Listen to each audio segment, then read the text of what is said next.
Sunday ఫ్యామిలీతో ఏడుపాయల జలదుర్గాదేవి టెంపుల్కి అయితే వెళ్ళాను. ఎందుకంటే చిన్న మేనల్లుడు అన్నయ్య చిన్నోడికి పుట్టి యూట్యూబ్లో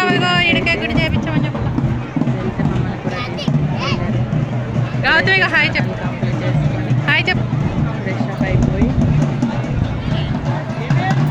పిల్లలు హాయ్ చెప్తున్నారు. బాగుంది సండే వెదర్ చాలా బాగుంది. ఆదివారం కాబట్టి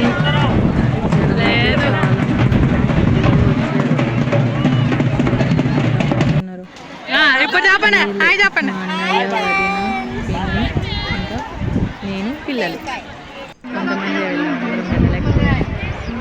ఇంకా వాడికి థర్డ్ ఇయర్ వెళ్ళిపోకుండా పుట్టినరోజులు చేయించాలి. నెక్స్ట్ ఇక్కడ ఈ గుడి కూడా అవైలబుల్లో ఉంటుంది. ఇక్కడే మొక్కారు అన్నయ్య వాళ్ళు. మొత్తం మునిగిపోతుంది వర్షాలు ఎక్కువ ఇంకా లేట్ అయిపోతుందని 2:30 వెళ్ళిపోయాము. ఆదివారం కూడా ప్రవచుడు ఫ్రీ దర్శనానికి అయితే వెళ్ళలేము. 100 రూపాయలు టికెట్ తీసుకొని 100 రూపాయలు టికెట్ తీసుకుంటే దర్శనం తొందరగా తీసుకున్నాము. కానీ మాకు తెలియకుండానే గుడి లోపలికి గర్భగుడి లోపలికి ఎలా చేశారు 100 రూపాయల టికెట్ వల్ల. బాగా అనిపించింది. అమ్మవారిని దగ్గర నుంచి చూశాను.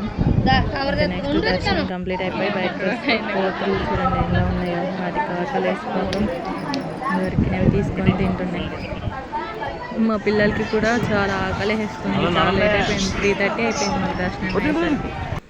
ఇక్కడే ఫొటోస్ తీస్తున్నారు. అండ్ ఫోటో ఫ్రేమ్ అవైలబుల్ ఈ ఇయరే ఉంది. నేను ఎవ్రీ ఇయర్ వెళ్తాను కానీ ఫ్రేమ్స్ ఎప్పుడు కట్టలేదు కదా. ఈసారి ఫ్రేమ్స్ కూడా అవైలబుల్లో ఉంటే ఫ్రేమ్ కట్టించుకున్నాం. 350